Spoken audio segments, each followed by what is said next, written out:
The greatest thing from Quebec since Celine Dion and GSP. A pair of siblings. A couple of stellar young men. Two brothers. These two young men. Two siblings. The hard-hitting pair represent Canada.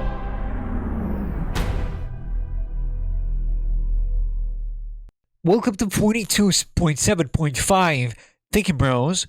My name is Chris. And I'll be Alex. We're the Thinkin Bros, discovering one mystery at a time in the universe. It's And today we're gonna be discussing Alan Watts's, I guess one would say, The Way of Zen. We've already discussed chapter 3 of part 2, which was on spontaneity, or spontaneity as someone might say, the enlightened. as a person having reached Satori might say, although anyone who would reach Satori wouldn't admit it, I'm guessing. Was there something to that? Right. So part 1 of this book is mostly about the introduction to Buddhism. I think for next time we could read part 2. It's 90 pages and it's the practice of Buddhism. Did we finish part 1? Those 3 chapters? Theoretically. Okay. Theoretically. I just don't think there's much to extract from there. I did look it over. It feels as though when he gets into the practice, we can get more concrete. Because from the first part, we can introduce every big principle, so we're comfortable talking about the practices. But I'm pretty sure by the end of this, there are recommendations on breathing techniques. So going from the history of Buddhism to saying how you should breathe to reach a certain state, it takes a little bit of background, which this episode is going to be. So, you know what I was thinking yesterday as I was reading it? I was like, in all of the alternate universes of the versions of this podcast, the best version that this could be as a discussion of this book would be just us reading the whole book live, right? Discussing it like live, or No. thoughts or comments. Honestly, just the entire hour of reading the book. So the value people get is it's literally an audiobook. Like the intonation of our voice is the value they get. Yeah, and that just speaks to how well how well Watts crafts everything he does. Watts is. But yeah, in any case, let's get into it. I'm guessing this is more mapped out in your mind. I did have to skim. I was forced at gunpoint to skim chapter skimming. He's 2 a skimmer. and 3. I am a skimmer. Although it was a lot of history, so it wasn't really interesting. But chapter 1 did have a bunch of stuff. So that said, if the best version is indeed just us reading the thing, we did the best of both worlds, so we can infuse it with personality. We're gonna read every time Watts quotes the Zen poems. I mean, he quotes Zen a range of mostly Zen poems, just in general. Yeah. But yes, indeed, it's a bunch of Zen masters. It's a bunch of, I guess, interpreters, but it's mostly original Zen masters. Yeah, with good translations. The chapters that we're going to cover, as Chris said, is the introduction to Buddhism, and he starts by saying that it has its roots in many things and in many countries, but chapter 1 focuses on Taoism, on the Tao. Yes. Because essentially Zen is a fusion of Taoism and Confucianism, correct? I'm not sure it's a fusion of them.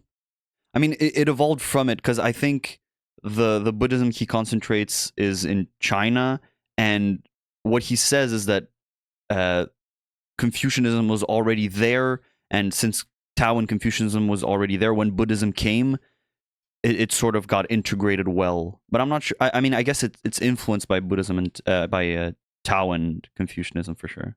Yeah, this whole talk of Confucianism leads me to a lot of Confucianism. So let's start somewhere. I would kung fu tsu yura. Oh, okay. So yeah, do you want to say some the broad strokes, as one might call them? What I got from the first chapter is how, and I think every time I read or listen to Watts, this is what I'm reminded of, is that the way of thinking is really radically different. And every time he speaks well, he's eloquent, but I really have the feeling that deep down I don't exactly understand. Like, I get the feeling of where I'm supposed to go, But since I'm so rooted in like the Western tradition, I don't really get, fully brought over to the Eastern way of viewing things. Okay. So a big focus of the first chapter is how we have like a very pragmatic, structured way of thinking about things. We have these forms of speech, I think they're called, like nouns, verbs, and what is a noun stays in the noun category. And for us in English, let's say, the internal consistency is there. Like, yeah, nouns are nouns, they can't be anything else. And he tries through different examples to sort of deconstruct that and say that these are just, traditions. This is just one way of putting things. Whereas I would guess ancient Chinese has a very different way of treating grammar, but also just writing itself is sort of seen as bad. I think throughout the 3 chapters, it's like writing means categorizing things, and categorizing things is bad because everything is everything, as you love to say. So one example of this, of a noun not really making sense as a noun, I guess, is when you say a fist. What happens to your fist when you open your hand up, right? A fist is a noun, and for us it makes sense grammatically. We treat it as a noun, but it's also a verb. It implies that there was the action of clenching the fingers, right? Exactly. Well, it's not necessarily also a verb. It is. I feel like in some way he was taking the Eastern way of representing it and to say that, in fact, a fist is an action, but we disguise it as a noun. Okay, yeah. In a sense. But it does put into perspective of like, oh, we're limiting ourselves, we're shooting ourselves in the leg with our own language, which is really interesting. And here, there's a quote about that I really like, and that really resurfaces the fact that, my whole thing about society being cyclical. For Western philosophers are constantly bedeviled by the discovery that they cannot think outside certain well-worn ruts. That however hard they may try, their new philosophies turn out to be restatements of ancient positions. Monist or pluralist, realist or nominalist, vitalist or mechanist. This is because these are the only alternatives which the conventions of thought can present, and they cannot discuss anything else without presenting it in their own terms. When we try to represent a third dimension upon a two-dimensional surface, it will, of necessity, seem to belong more or less to the two alternatives of length and breadth. In the words of Chang Tzu, still got it. Were language adequate, it would take but a day to fully set forth Tao. Tao being kind of direct translation is the path, right? The way. But we're definitely gonna get into the Tao. Is the Tao everything? Is that what it is, or that's another word? Yeah, the Tao is. Is it like Spinoza? Well, I mean, again, I'm gonna be guilty of literally what he says here of putting the Y dimension on an X or the Z dimension on an X or Y. But is it like Spinoza's God is everything? Like every atom. Well, sort of, I guess. I think Watts would know exactly how to tell you why you're wrong, but 100%, yeah, because I'm guessing as is made more clear in later chapters, Tao isn't only all those atoms; it's also the nothingness, and it's also, what arises and everything. It's the future, it's the past, whatever. Yeah, the Tao was there before everything, and it sort of grew. And that's what's interesting the too. Universe, yeah, right, because a lot of Western conceptions, early Western conceptions before the discovery of relativity and whatnot, was about creation, right? The universe being created. But then there's a contrast between religions and God creating things, and the Tao just expanding and always being there. Yeah, exactly. The Tao didn't create the universe. There's no hierarchy, I guess. It's in everything. And it's incredible because these ancient Chinese writings are a better prediction of modern physics than than I guess. Christian religion. They are, right?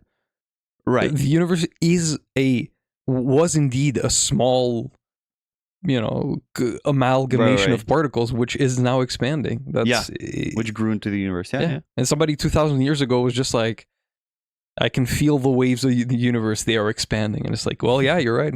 That's crazy. Not being adequate, language that is, it takes that time to explain material existences. Tao is something beyond material existences. It cannot be conveyed either by words or by silence. So again, a lot of dualities.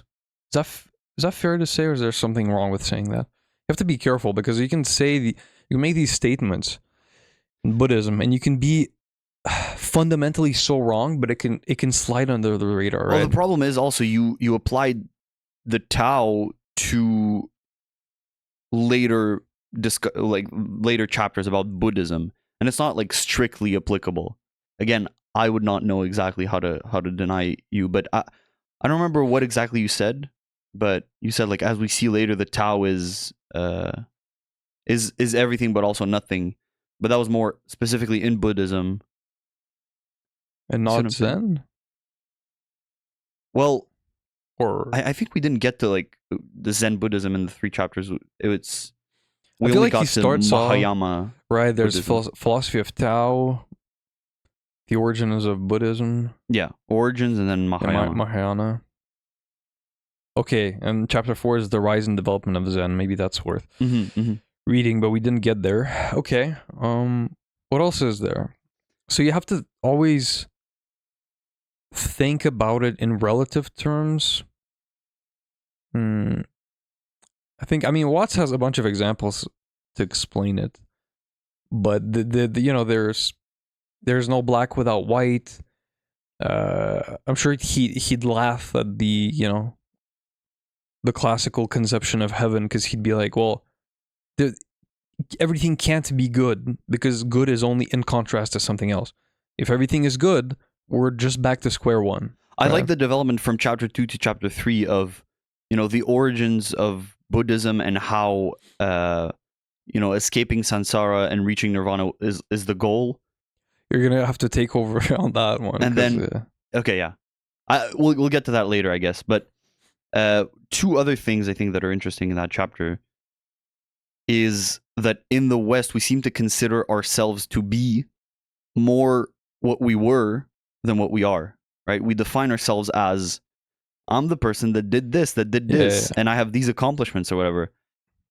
But you're not that. You're here right now, and you are what you are right now. Right, and that's hard to understand because it's so fleeting. The present is so fleeting, right?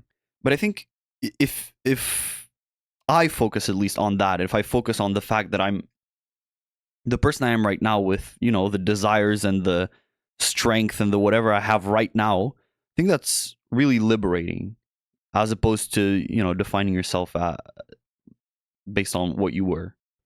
Even if it's on good accomplishments, it's like from now on, you can do anything and be anything you want. But anyway, I think that's true.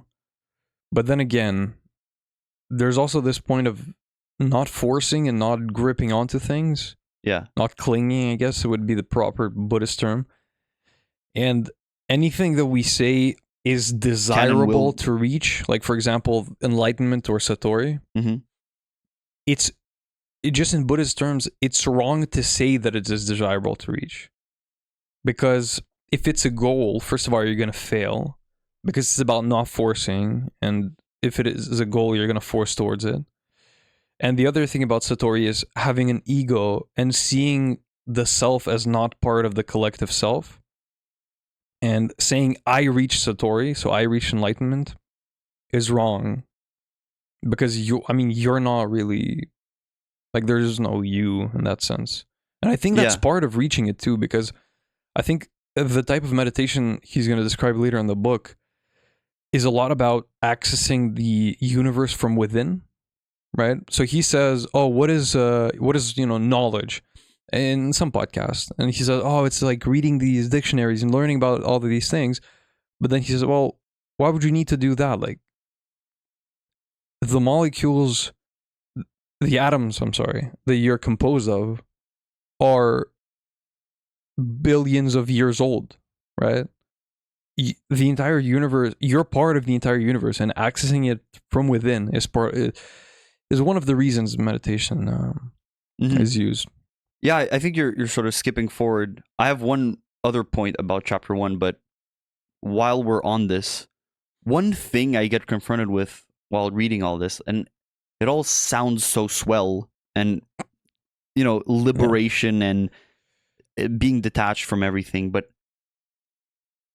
how exactly, without, let's say, Western clinging onto things, or Confucian clinging onto things, and Confucian tradition and social order and making things work, how does society, how does the world work with just Zen Buddhism? Like, well, how does the world work with Christianity, right? In the episode on being God, from the Be Here Now podcast chain from Alan Watts, anyway, I'm devolving. He says, well, that in the Bible it says, do not worry for the morrow, because God's going to feed you and everything. But it's the people with the social policies who are like, well, this isn't going to work. They're not going to make us money. They're not going to do labor for us. We can't teach them that. So I think at the origin of every liberation philosophy or way liberation of life. philosophy, but then again, would you call Christianity that? Maybe at its core, maybe that was the intention. A priest once told me that all these paths and different religions are all different pathways towards the same mountaintop. I'd like to believe that. But I think at the core of every religion is like, as long as you do this, God's going to take care of you. Maybe this is how you can see it. Because if you also think about it, later on, one of the students of a Zen master is going to ask, how do I defeat human desires? How do I get rid of hunger? How do I get rid of thirst, right? And he says, when you're hungry, eat. When you're thirsty, drink, right? When you're tired, sleep. And I think if we are simply animals, what's going to happen inevitably is that if you let your core self through, your original self, you're not going to have a choice but to, let's say when you're hungry, you're going to go for the berry sitting right there. Or you're going to have that instinct to go and hunt. Instead, what we do, right, if you want to contrast it to clinginess in the West, is, we think about food when we're not hungry. We're overeating here. We're undereating here because we're worried about the diet. We're eating this when we know we should eat that.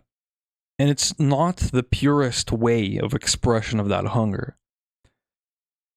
So what was your initial question? But I think I was going in the right direction in the sense that I think I'm saying how does society function at all? It's because ultimately, in the same way that a forest functions, right? You remove consciousness, you let our animalistic instincts run things, and what's going to happen is the same things, just on a less self-conscious scale. It's like there's still going to be hierarchies, but instead of money and dollars, it's going to be physical strength, right? It's going to be the law of the jungle.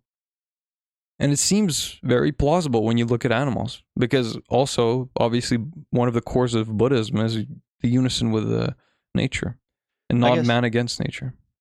I guess, yeah. And okay, so one last point about chapter 1. And again, the majority of the citations from the Zen poems are in chapter 1, so I'm still going to be reading. You're going to stay on there. Yeah. So another point he makes, which I like, as I brought in one of the texts that we talked about a couple of weeks ago, where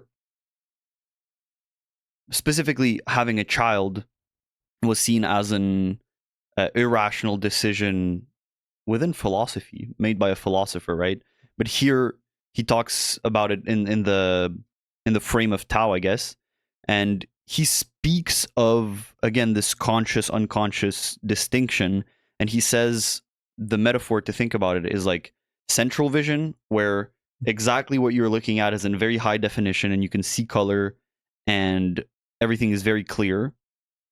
But then you have the peripheral vision, which is everything around, and is actually much more information than central vision gives you, right? It's a lot of things. It's the perfect metaphor too. Like Yeah. it really is. But it's really more about, like, if I see a blade starting to swing in my peripheral vision, it's not like, oh, I have that information, but I don't know how to integrate it or whatever. I'm going to dodge the blade, right? It's still useful. I just don't know consciously exactly. I didn't think about it consciously to dodge it.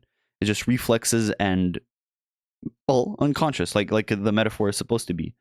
And he talks about this in the subject of making decisions and saying that we think our decisions are rational, but the fact is that in any decision making, we don't really know that we've made the right decision. We just like convince ourselves sort of that we did. And it's never clear, and it's not even clear ultimately, like objectively, that there is a right choice, right? What exactly is the amount of information that's appropriate to consider in making a decision? How long should you spend debating on it? Because you could spend a lot of time just staying on the question and considering all the factors.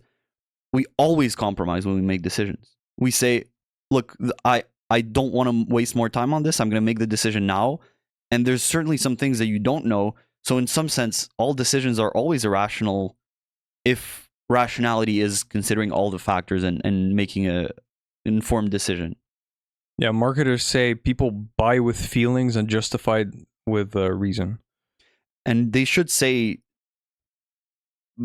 philosophers think with feelings and justify with writing. Something like that. I mean, they come up with theses with feelings and come up with the arguments behind it with the reason. Yeah, it is like that. And that part of the chapter was about, I guess, in ancient Tao tradition, the way, I mean, not the future was told. I guess the future was told, right? They made a hole in the turtle shell. Oh yeah. And then they heated it up, and then the cracks that it made created a certain pattern, and you could read. I mean, what's the future? I'm not even sure. It's like fortune telling, like palm reading. Their version of palm reading was turtle cracks. Exactly, and when confronted about that, the people who defend this tradition said exactly what Alex said. Is like, well, sure, we like to believe that we make rational decisions, but if we were to collect enough facts, first of all, what is enough? And then second of what's all, relevant to the decision? What does rigorous mean? What does blah, blah, blah. So ultimately we just choose, and then we got this like ego self being like, hey, but I can also do A therefore B therefore C. So I got this big, processing power unit. Yeah. Another thing I wanted to mention is your one dimension. No. The other thing I wanted to mention is how, once again, in support of my everything is everything thesis, which I came up with my feelings, it's the, I guess I know kind of one of the chapters towards the ending of the book, and I will also speak about this. To be relaxed in Buddhism is to have tone, right? And that's why tone or tonus, I guess. That's why they meditate in a position where their legs, perhaps they're relaxed, their hands are a little bit curled, right? And their body is straight in a way where if you relaxed it, you would fall backwards. So if you're thinking about a meditative state, one would assume you would want to take on the most relaxed position where you would just lay on the floor, right? But they don't. And this is because, once again, at this yin yang, right? You can't go all out on something. There has to be tone. And it's the same thing where there are a lot of parallels between the physical practices of Buddhism and the mental practices. And the term actually used in chapter 1 is it's going to be in one of the later poems we're going to discuss, but it ends with, those are the practices of mental hygiene. Mm-hmm. Right? And that's a purely kind of physical term. But when you think about it, this is exactly it. If you wanted to take a Western perspective and the kind of this ignorant perspective of, oh, which I've been guilty of saying, right? Meditation is a full inhibition of the conscious mind. Or, for example, one big thing I understood from the reading of chapter 3 of part 2 about spontaneity is it's not about deflecting or creating barriers for second thoughts. Is realizing they were never second. Because second to whom, right? They all come from you. But they're undesirable thoughts, so you label them as second, and now they're the enemy. And as long as there's this conflict inside of you, you're never gonna get rid of them. So actually, and this it says in chapter 1, the mind of a Buddha is a mirror. It doesn't cling onto anything. It reflects, kind of lets through, but then lets go of it instantly. And that's how you should think about what we call second thoughts. And that's in fact how you should think about enlightenment as well. Because students who say to their masters like, oh, I've had Satori, they get hit because you can't have it. You can't hold on to it. It's too greedy in a sense. Yeah. So and in chapter 3 he talks about how it's a mistake to say, like we do in the West, that meditation is an exercise and it's a practice, because an exercise implies that like you're doing it to attain something. Exactly. Yeah. Meditation is just like a way of life. That's what you do. Yeah. I like walking. Like it should be natural, but interesting. Okay, do we start? The Tao which can be spoken is not eternal Tao. And in the original text, it's the translation is made like that for us to understand, right? But it's the Tao that can be Taoed is no Tao, right? Yeah. So the way I take this is the way I interpreted this is that I think it just highlights the limitations of language. That if the Tao is what it is, it can't be spoken. I don't know the result, like the hypothetical of if it could be spoken, what then? Everyone could like reach Satori instantly if it could be rationalized, and right. Or I guess we'd be gods in some way, right? Because we could speak of the eternal. Uneternal beings could. I think it's just incompatible that the Tao can be spoken. I mean, by definition, speaking is categorizing. Speaking is like a lot of this is in writing, and Watts and Buddhists seem to like the writing and the passing on through writing seems just secondary, right? It's not like there has to be some irony implanted in it, because you're denouncing writing, you're denouncing speaking, you're denouncing words, but in writing.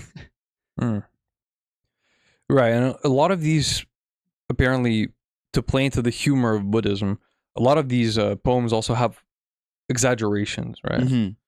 So the problem is, I think I've read the chapter 1 here maybe 4 times. I've listened to a bunch of podcasts of Watts and lectures, and I always forget that it is exaggerations. I always take these things literally, and I never find a problem with it, to be fair. But maybe that's just the way I express myself. To understand the point, you have to push it to the extreme, and whatever counter arguments you may have, you're still going to accept it to 20%. Whereas if they, for example, I don't know, maybe 80%. Whereas if they gave you a watered down version of the argument, it wouldn't even hit you enough in the first place to stick. Right? If you go 100% and I tell you like, okay, capital punishment is the only moral way. Instead of saying like, I think it's morally justifiable. I tell you like, it's the only moral way. Now we can have a discussion and maybe something will stick, right? Right, because otherwise it's just like, that's your opinion, okay, bye. Yeah, you wouldn't even remember it. It hits the, I think I have I'm sure I have like a mystic bone in my body, and it hits it so well, and I love Buddhism for that. Just for I feel so much that there's more than what we can categorize and speak about. There's some things that I experience that I can never like transmit to you, and you really can't understand exactly what it's like to experience what I'm experiencing, and I can't understand exactly what it's like to experience what you're experiencing, which is like, I feel okay saying that, but at the same time we had an episode like early on which is exactly about against that. Yeah, I know, but and both make sense. I think we know more now, and both do make sense, and I think we're right in the sense that what people usually speak about, like, you know, they have a part-time job and their final exams are coming up and they're like, you don't know what I'm experiencing right now, and you're like, yeah, I think I know. And they're also sad, so they call it depression. Anyway, so, but I think there are particularities and nuances to life which none of the people who say you wouldn't understand really are talking about. But in the same way where you know how across cultures the way the colors are labeled influence your vision of them. Mm-hmm. So for example, yeah, if you divide the entire color spectrum into these categories, suddenly a person who's been socialized into these categories literally cannot see the difference between two shades of blue. Yeah, so if we have navy blue and light blue and blue, and another language only has the word blue and has never made the distinction, it's possible they couldn't name even when taught. And I think it makes sense because like the unexplainable character of experience is also common to everyone in that sense. You see what I'm saying? Like, yeah. There's something that we all experience but all can't explain. I think we've all had glimpses of I don't know if this is consistent with Buddhism and what it tries to teach, but I think we've all had like glimpses of nirvana and we all can't explain it. It's possible. I do think I don't know if you can get it accidentally by definition. That's and my temporarily. That's what I'm not sure about. Temporarily, for sure. Yeah. Okay. Because even if you seek it by not seeking it, right? In big quotes, whatever that means. I just don't want to get into it, but yeah, I don't think you can reach nirvana and stay there by definition too. Okay, yeah. But then I definitely feel like something like that. I think everyone has. I haven't had it in a while, but there's these moments where everything makes sense and you know exactly what you're supposed to do and just everything makes sense. That it feels like nirvana. Are you talking a little bit about, well, or maybe fully about what Jesus was going through and the... I guess if we listen to the priest who talked to you, it's all the same thing, right? No, it is all the same thing, but specifically in the podcast, he said he was in or maybe it was altered another state podcast. Of mind. Yeah, altered state of mind. New York City... What is New York? New York state of mind. I guess it is a sort of altered state of mind where... Yeah, where you just really feel how... I don't even feel qualified to say this, but just how Western you are and how like everything is so categorized, and you're just like, let's stop, man. Let's live. Let's do it. Let's just do it. Yeah, I get it. Yeah, when we were in Greece, essentially, we had two weeks of nirvana. Yeah. By the way, I got so criticized in that final essay for writing Western thinking, Eastern thinking. He's so against my prof. He's so against he was like, well, we talked about in class that this distinction is actually artificial and they're not, this doesn't exist. I was like, okay. But I didn't go to class, so unfortunately. So whatever. Yeah, so I do think we get glimpses, but what I wanted to say with the color thing is that there really might be some experiences, and I guess the easiest way for Westerners to understand is probably drugs and stuff like that, to where if you cross over this legitimately like epistemologically transformative experience and you're talking from the other side and you legitimately cannot put into words because all of the words were taught to you when you were in that state of existence. Okay. In the first state of existence. Yeah, in the first one. And it seems interesting because indeed, just through the thing of like the Chinese word for fist being an action. Is it? Is that the point? I think at least later on. Okay. He calls these action nouns or like event something like that. There's something. So there's some nuance added to it. And I'm just saying that whatever like fundamental differences between languages could make them perceive experience differently. And in fact, whatever truth is, it could be closer to truth than us. And it could be so frustrating if you saw the two perspectives and you were like, oh, I was always thinking like this, but that's not actually a thing. And you know how Chomsky advanced that a lot of the things about language are innate? They found a tribe who was fully self-sufficient and never made never stored food. And there's a guy who learned their language and discovered they didn't have numbers. They didn't have numerical thinking. I think they had two words for a lot and not a lot. Something like that. And it was the first tribe of people who were discovered not to have numbers.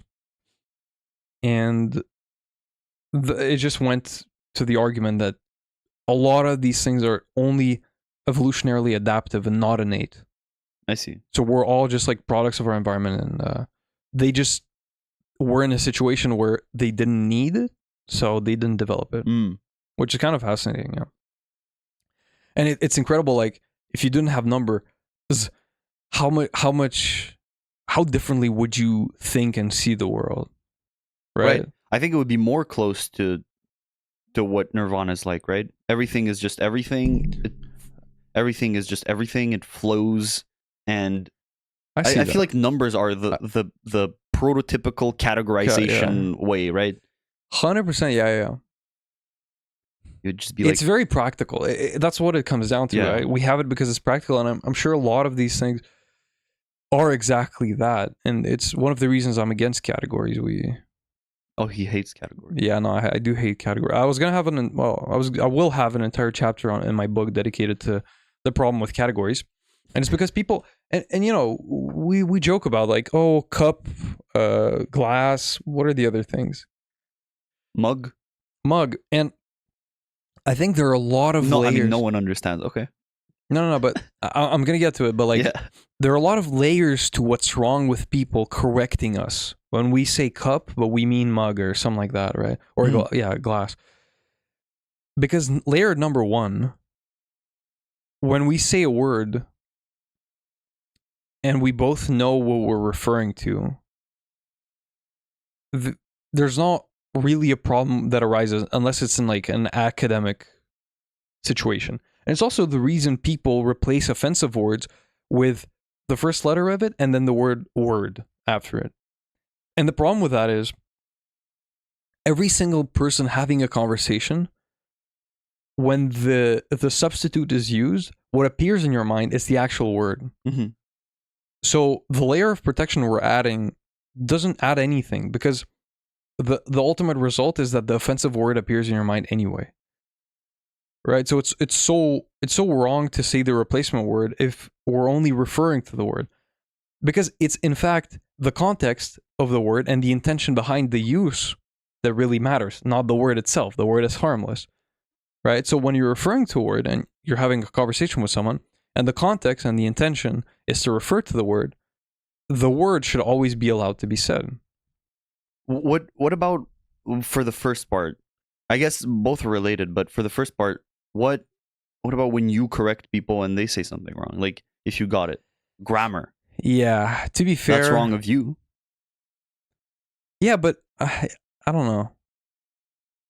It's a good point, and it's for sure a little bit of hypocrisy. But for me, I think I just learned it the right way. And when people say, you know, especially the big ones, right? What are they? You know, when people just fully just replace two words for two other words because they sound the same? Whether or not I did it or not. Yeah, whether or not I did it or not. Or like, again, I've never heard this one, but I'm going to try to make it up. Like, keep in mind, or like, keeping in mind this, right? Right. Something like that. Like everyone does this all the time. And I'm like, first of all, I want to prepare them for professional scenarios.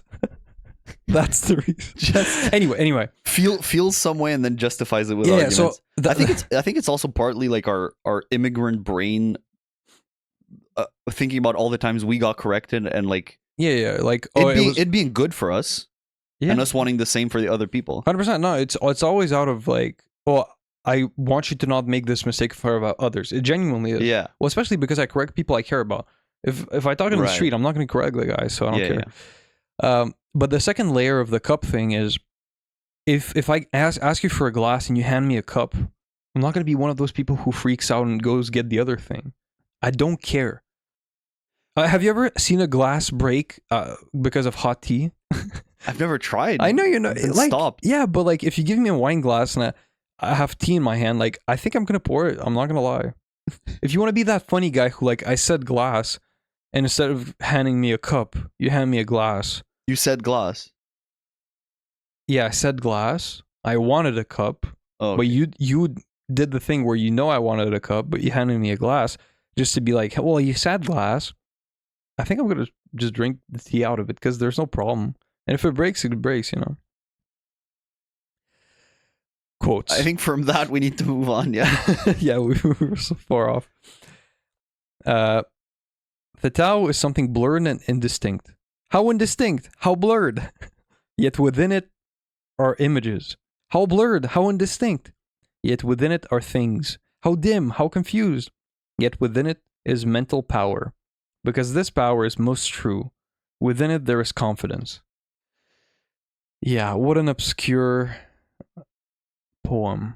It puts into perspective because you can't just say, I mean, I guess you can say, well, I'm sure in this book we're going to encounter specifically, it is not to say such a platitude as everything is God, right? There's probably something wrong with saying everything is God. We are part of the everything, so we are God, but only partially. And if we wanted to discover God and the world and the universe, it could be from outside or from inside. It's all the same. Mm. There's probably something wrong Buddhistically with what I said right there. But I think it's a good like foundation to lay. And if you want to correct things after that, we can do it through these poems, right? If we were to understand Was the statement "God is everyone and we are God" related to that quote at all? The Tao is blurred. Yeah, because it's saying again. Okay, so in the introduction, he says, we've said this in previous discussions, that Buddhism can't be put in positive terms. It has to be sculpted out of the stone, right? You remove the parts that it's not, and somehow you get the final picture of what it is. Well, at least vaguely, if you removed enough parts. So it's not a religion; it's a way of free, not a Liberation. way of liberation. Thank you. I wanted to say salvation, but it's too associated to Christianity.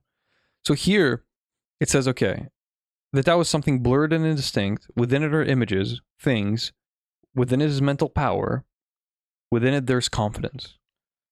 So again, if you were thinking about this, you know, collective consciousness of the energy of the universe, of everything is God, like does that not like equate to the picture that I painted? I guess. And And say you have vague things like within it is confidence, at least gets you closer to it than if I said God is the collection of the atoms composing the universe. within it is confidence. Yeah, I think the poem symbolizes that you have to go layers and layers deep into. Okay, well then I don't really understand. Yeah, I think this was actually too abstract to understand. And maybe when put in the context of him explaining the Tao, it makes more sense. But okay. Things are produced around us, but no one knows what the whence. They issue forth, but no one sees the portal. Men, one and all, value that part of knowledge which is known. They do not know how to avail themselves of the unknown in order to reach knowledge. Is not this misguided? What does avail mean? I wanted to ask you, unfortunately. But avail... They don't know how to avail themselves of the unknown. Let's not guess and look stupid. Do you have your phone? I don't. Okay, well, mine's filming, so... Avail. Because avail can either... For me, it can either mean win or get rid of. But just contextually, they do not know how to avail themselves of the unknown. It must be get rid of. I mean, that doesn't make sense in the quote, no? The quote is, everyone values knowledge so much and there's value in the unknown that we don't consider.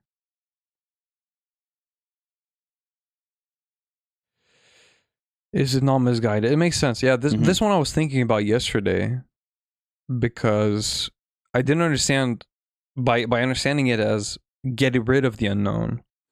I didn't understand what he meant by misguided, but now it makes sense. Again, we don't know what a veil means, but yeah, we're gonna. Yeah. It's a good guess, you know. And also, it's really cool that we accidentally, spontaneously, one might say, chose to do an episode on spontaneity a little while ago, because one of the quotes is literally, the Tao's principle is spontaneity. And this is another thing we can explain. It's I think by page 10, the original mind, right? So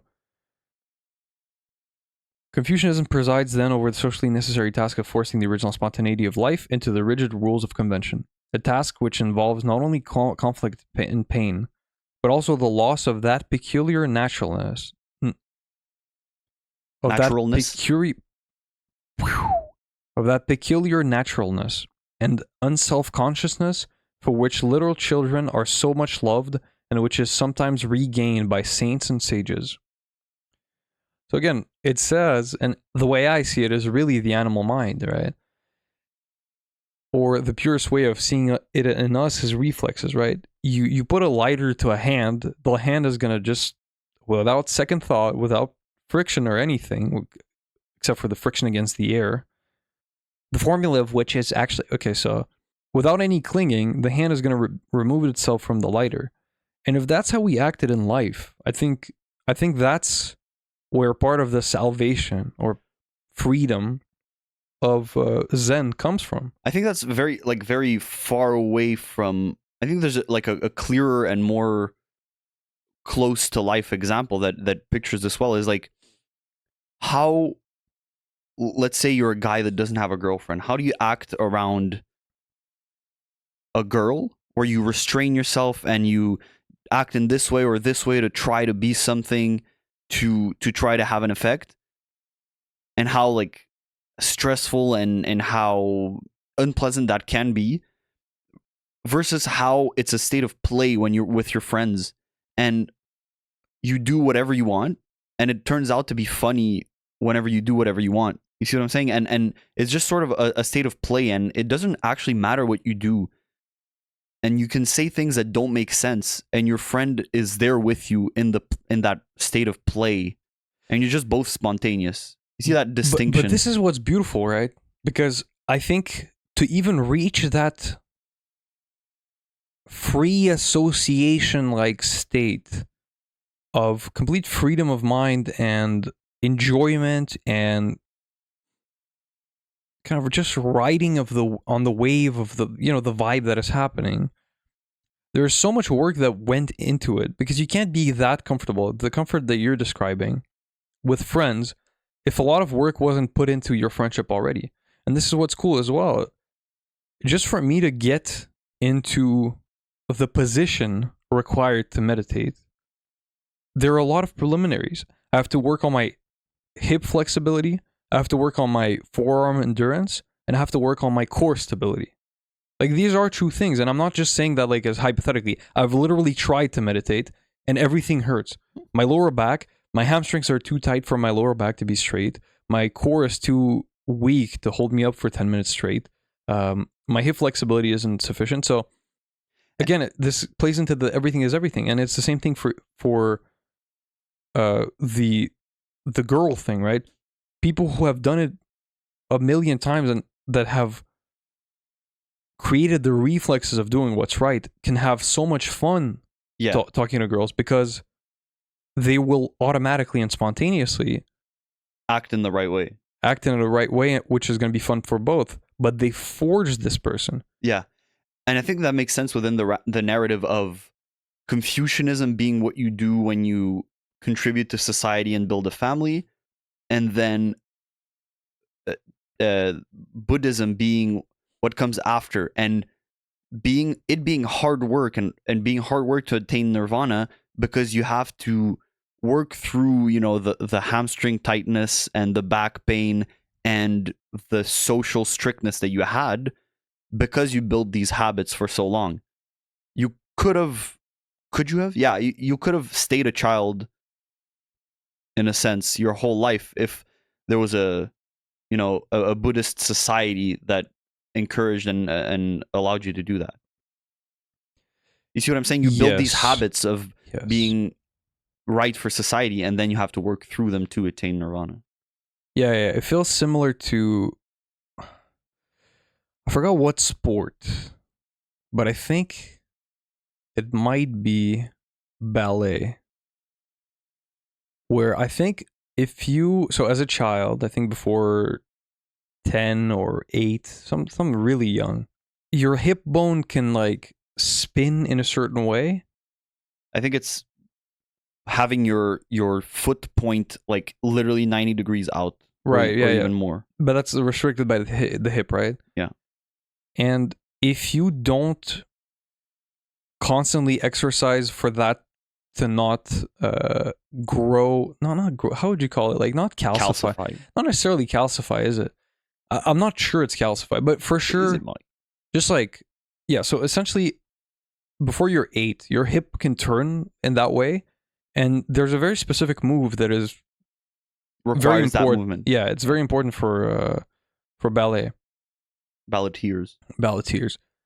And if you don't, constantly drill these things, your hip is going to solidify into not being able to do that. And it feels the same, right?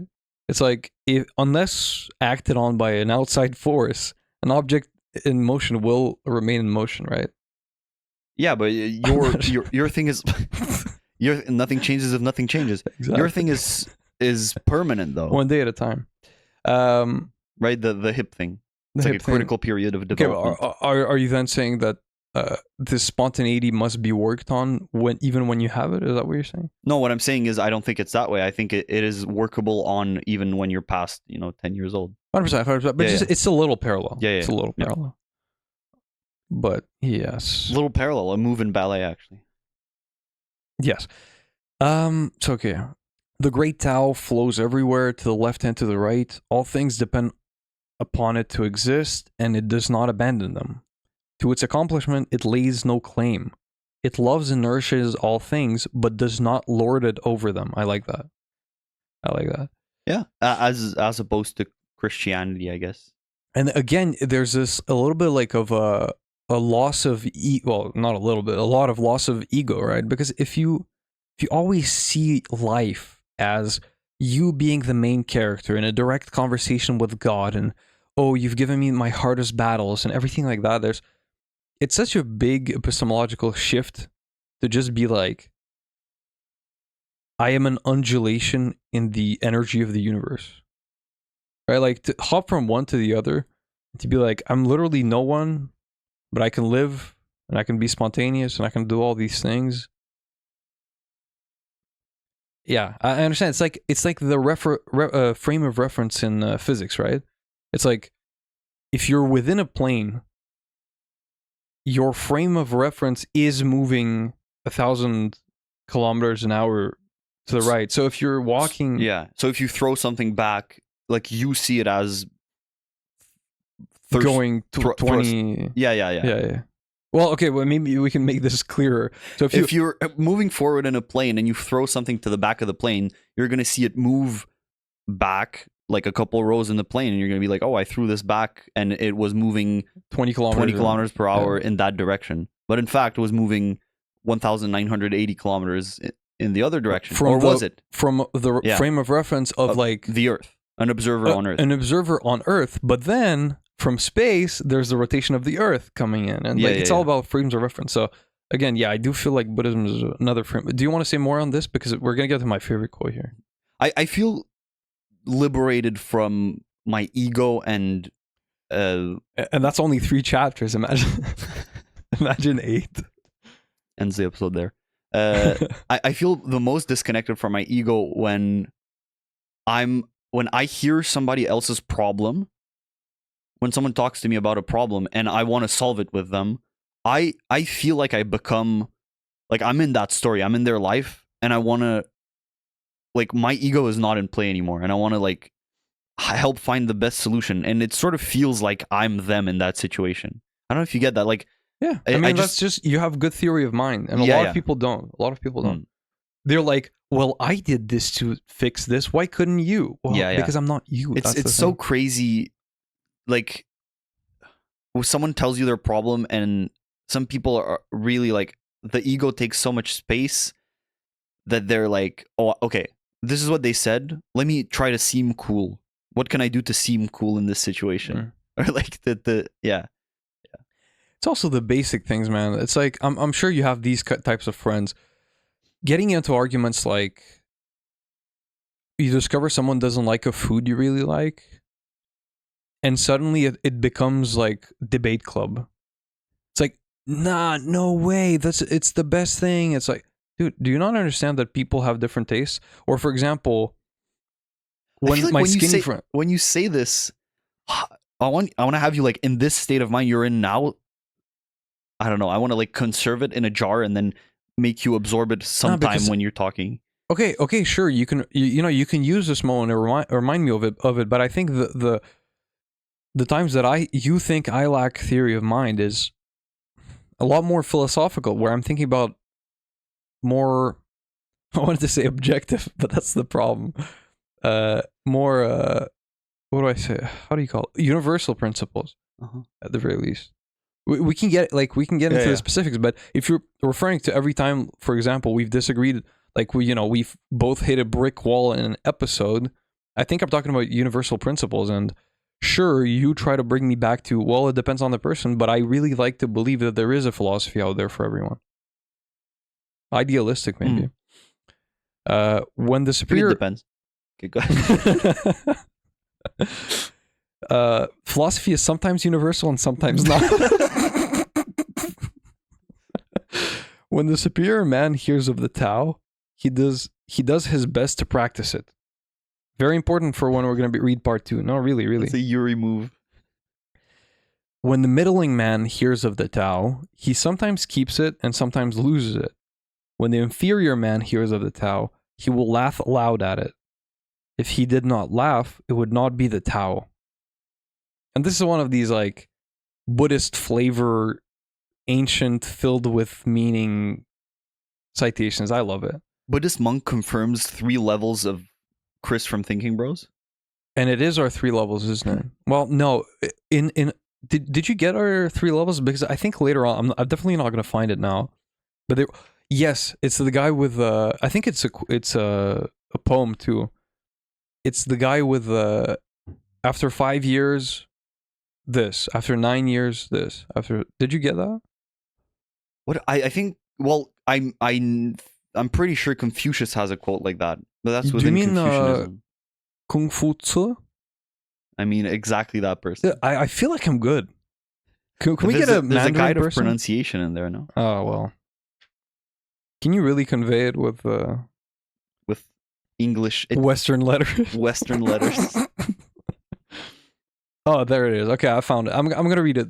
Do you mind? Sure. I kind of like it. After I had served them for this, again, it's a person talking about their Buddhist master. After I had served them for the space of 3 years, my mind did not venture to reflect on right and wrong. My lips did not venture to speak of profit and loss. Then, for the first time, my master bestowed one glance upon me, and that was all. At the end of 5 years, a change had taken place. My mind was reflecting on right and wrong, and my lips were speaking of profit and loss. Then, for the first time, my master relaxed his countenance and smiled.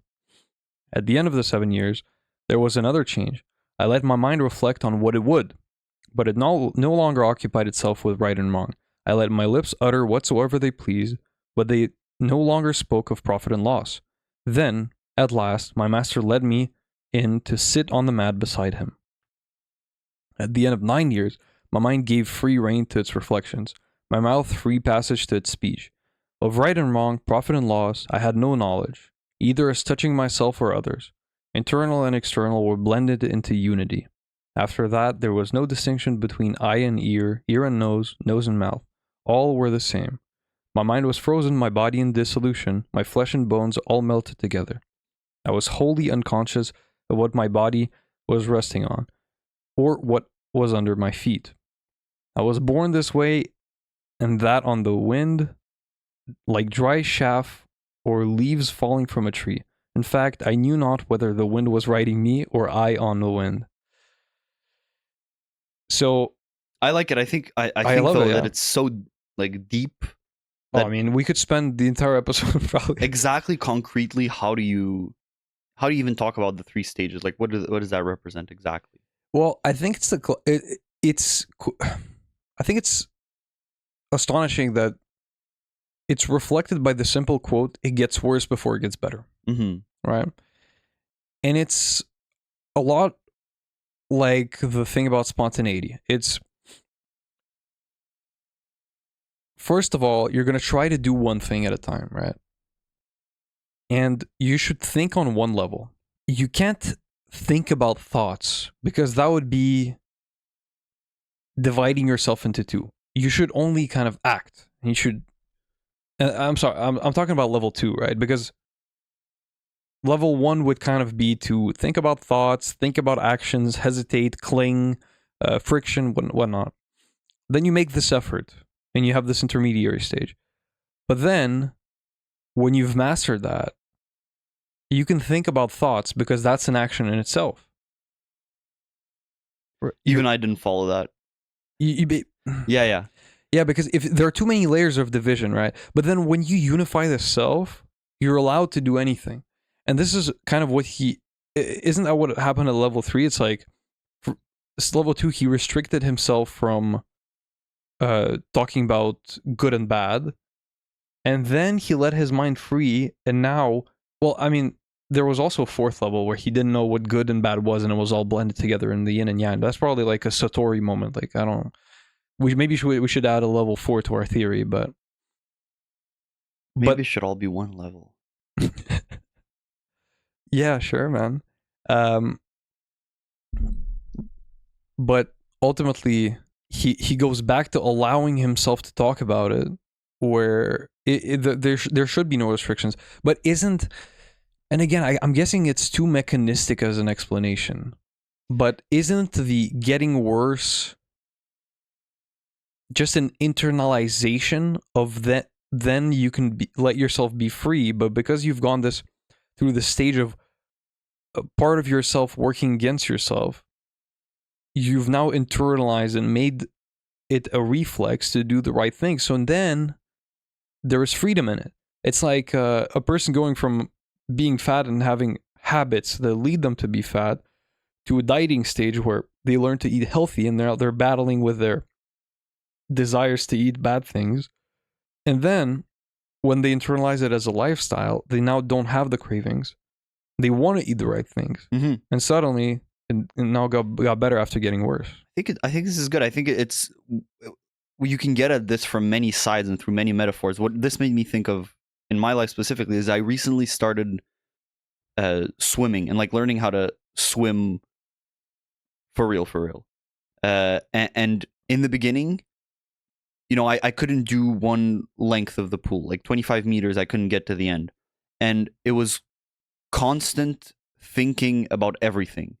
It was my butt is sinking in the water. I have to kick harder, and at the same time, I have to coordinate my hands. What is to your do butt this. sinking about?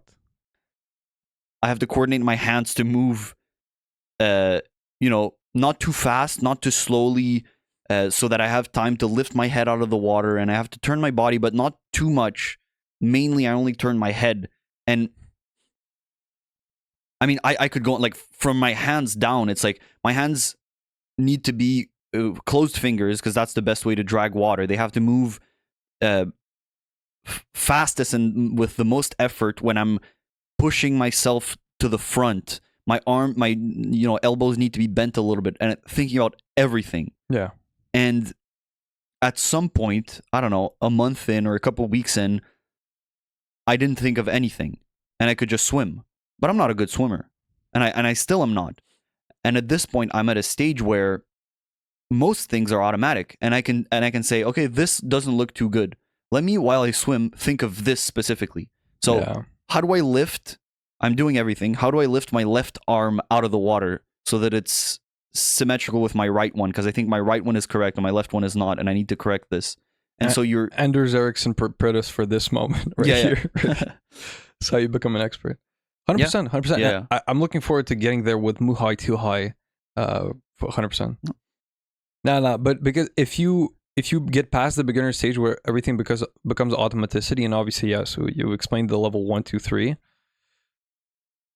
After that, when you go in there and like correct the gears, it gets good. There's like an unlimited potential of doing that. It's exciting because you can do both. I can go and I need to get my meters in, and so I just go and I can be mindlessly just swimming, but I can also work specifically on some skills. Yeah.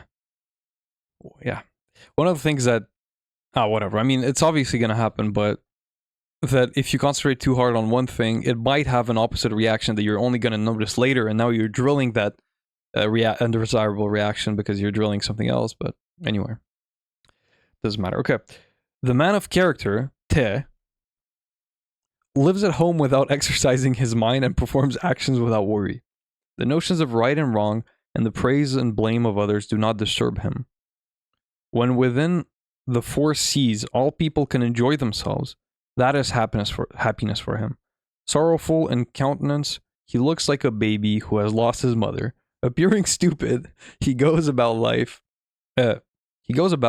like one who has lost his way.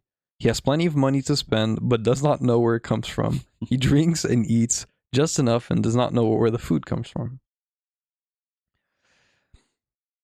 And this is where I think you meet the barrier of, and look, this is mentioned in the intro, right? He's not saying like, okay, I'm going to give you ancient Chinese philosophy, follow it to the T, and you're going to reach nirvana.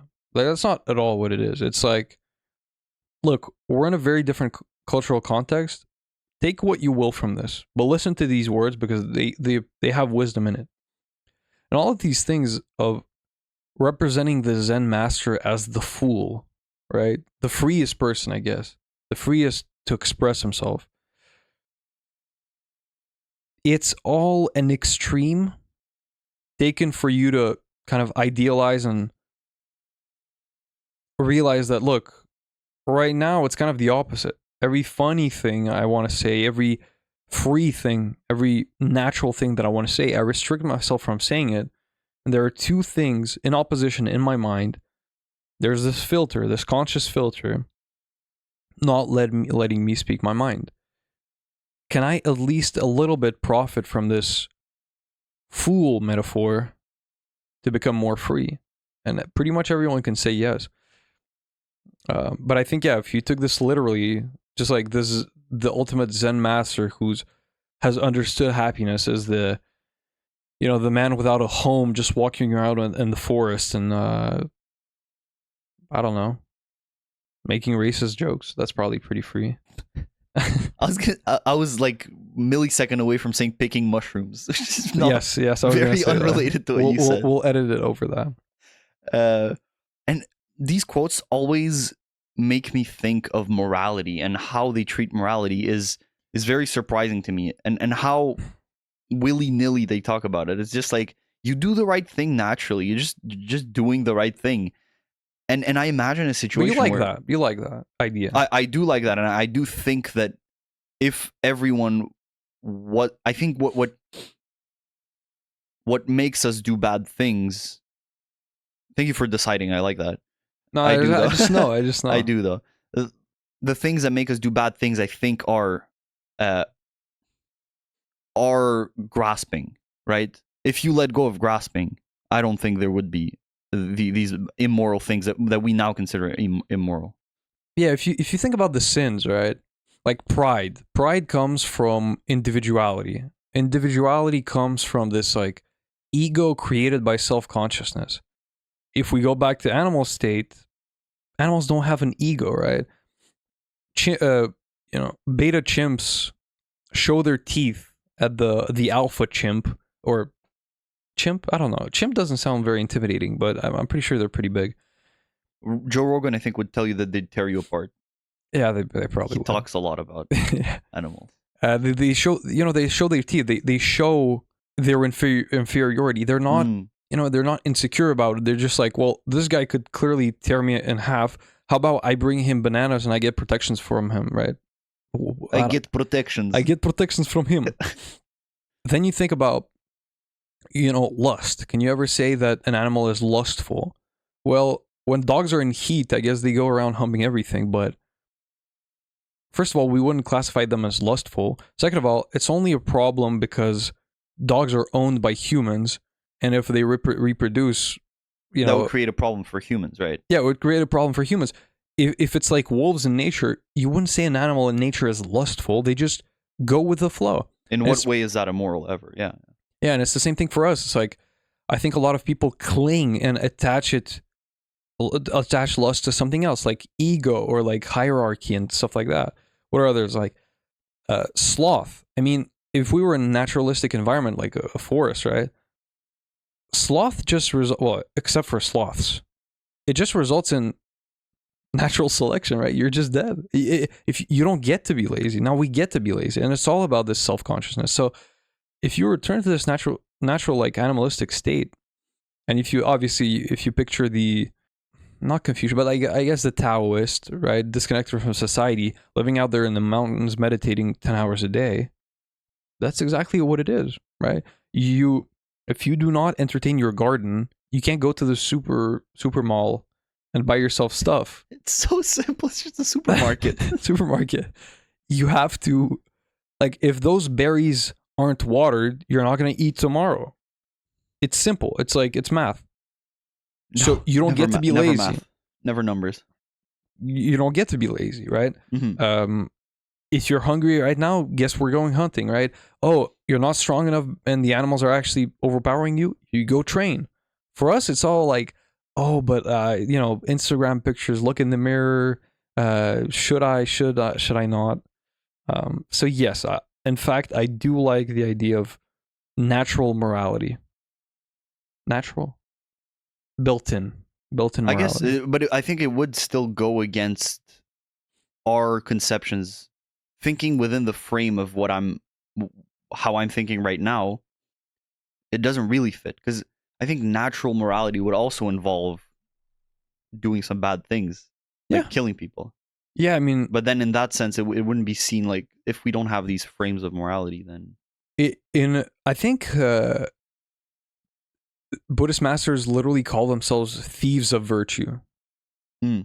Unfortunately, I can't necessarily say more about that, but we're gonna get there. No, we're gonna get there. Okay. You're gonna see, and I'm sure you're gonna like it. Do you want to read as much as we can of part 2 for next week? Sure. Yeah. And again, there's this thing about activating the self-consciousness, right? Chewy, the artisan, could draw circles with his hand better than with compasses. His fingers seemed to accommodate themselves so naturally to the thing that he was working at. That was unnecessary to fix his attention. His mental faculties thus remained one, and suffered no hindrance. To be unconscious of one's feet implies that the shoes are easy. To be unconscious of a waist implies that the girdle is easy. I know all these words. The intelligence being unconscious of positive and negative implies that the heart is at ease. And he who, beginning with ease, is never not at ease, is unconscious of the ease of ease. Okay, I love this. The centipede was happy, quiet, until a toad in fun said, "Pray, which leg goes after which?" This worked his mind to such a pitch, he lay distracted in a ditch, considering how to run. This is brilliant, because this is exactly what it is, right? You've practiced 100 times, and someone says, "Hey, what's that thing on your nose?" During a class presentation, and suddenly everything is forgotten, and it's this self-consciousness. That's the epidemic. But again, right, to reach this coordinating your 100 feet for the centipede, it has to walk all its life, and it's the same thing. If you want to, and I am really drawing a direct parallel with a peak right now. If you want to become an expert at something, and do it naturally. There is no naturally. That it is attained, right? The master drawing circles with his hand better than with a compass. Like, we know from Peak that he practiced this for 10 years of his life. He wasn't born being able to draw these circles.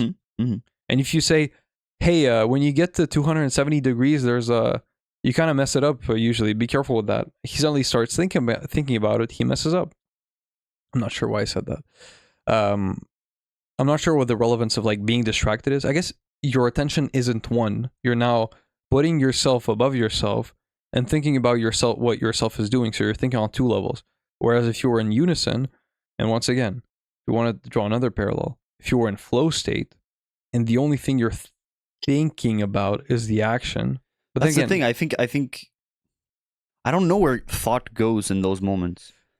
yeah, I think by definition, we can't say where our thoughts are in those moments where we're doing something we're good at and we've practiced and we're just there. I think the thought is integrated with the action. You're right. It's just like he's drawing the circle, and I don't think he would be necessarily thinking about what he's gonna do like for supper tonight. He's just drawing a circle. yeah, It's weird, right? No thoughts. yeah. No thought being one of the fundamentals as well. I think again, I am becoming a very much a fan of thinking of everything in Neil Levy terms, but I think it really is inhibiting the rational mind, because when you drill something 1,000 times, what is learning it is in the rational mind. I know what a circle is. I absolutely don't know how to coordinate my muscles to draw a circle, but I do know the objective, and I'm gonna do everything that my rational mind allows me to get as close to a circle as possible. Now, when that is learned, what it really excels is the subconscious that controls my hand. And to let it shine, I must inhibit the part that's doing all the thinking. This is how I see it. Where thought goes, well, it doesn't go anywhere. I think it ceases, and it lets speak what is actually supposed to be speaking. I just feel weird about saying inhibiting the rational part, because that feels like a volitional action that you're doing, and that feels counterintuitive, right? I think it's just like never activating the rational mind. But then again, if you wanted to, like, for example, if I wanted to ask you to draw a circle right now, you would do it with your rational mind because you haven't drilled it 1,000 times. But when something is masterful in your subconscious, it's not that you're inhibiting or like volitionally inhibiting. It's like you're letting yourself inhibit it, because now there's another part of your brain that can take the reins because you've trained it to do so. So there is a certain passivity in it, but that passivity is attained through repetition. Okay. See what I'm saying? Yeah, it just doesn't feel like, I guess you're saying passively inhibiting. I just think it's never activated. It's just, we're saying the same thing. Okay.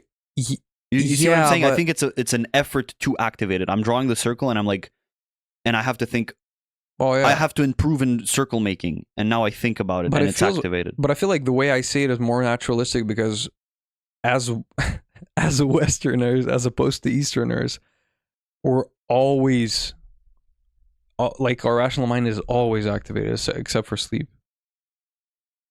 So you're saying it never activated. Well, you came into the room with the intention of drawing the circle, so at least then it was activated. What I'm saying is inhibited for the drawing of the circle.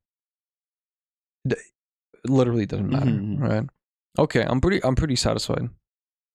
Yeah, I think I can finish like chapter 2 and chapter 3. All right, those in the next 30 seconds. Okay. Yeah, some background, some historical background. So, I guess somewhere in there, after Tao, Buddhism came in, and the goal is attaining nirvana and exiting. Okay, maybe I can't. Exiting the circle that's called samsara. Can you do you have a quick resume of what samsara is? Summary of what samsara is. No, because I was skimming, so I thought it was.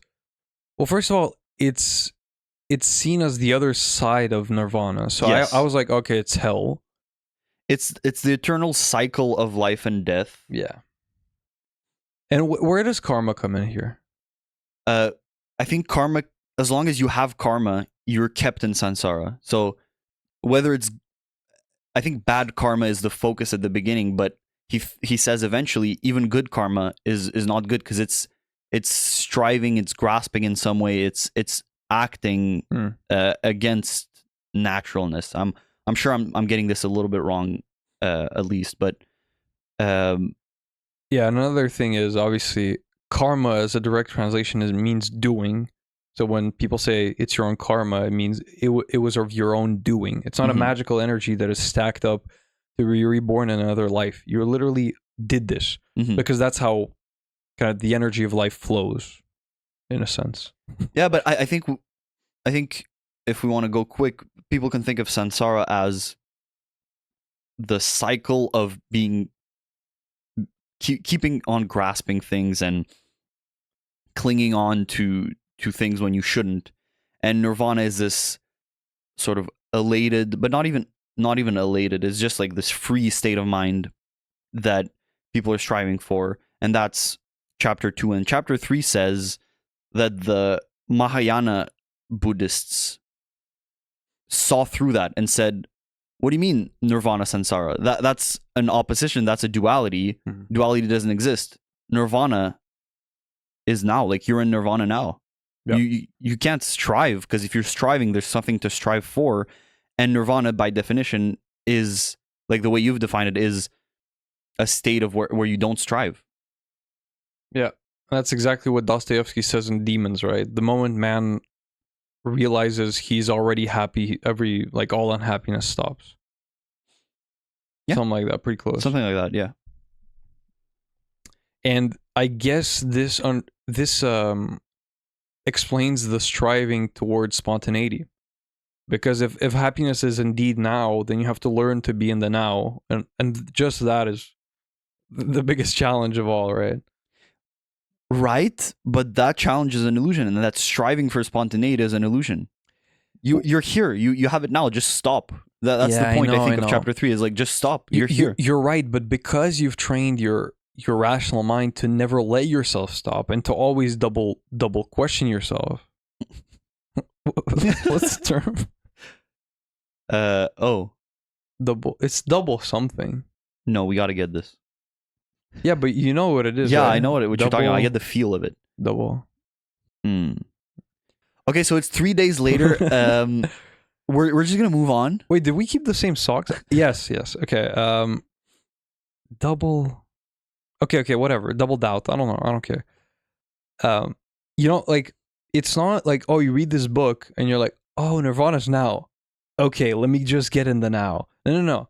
You have to retrain your whole brain mechanism.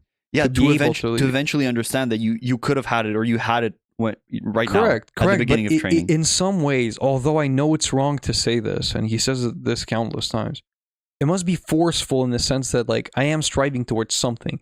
But then if you understand that, look, the process must be forceful in the sense that I have a goal. Some things are opposing me from reaching that goal. I will do something constantly to reach that goal. It's forceful in that sense. But the task itself is of not forcing. And I think if you understand that, you can understand how you can reach spontaneity. Although, again, reaching is an active term, and it's a term of forcefulness.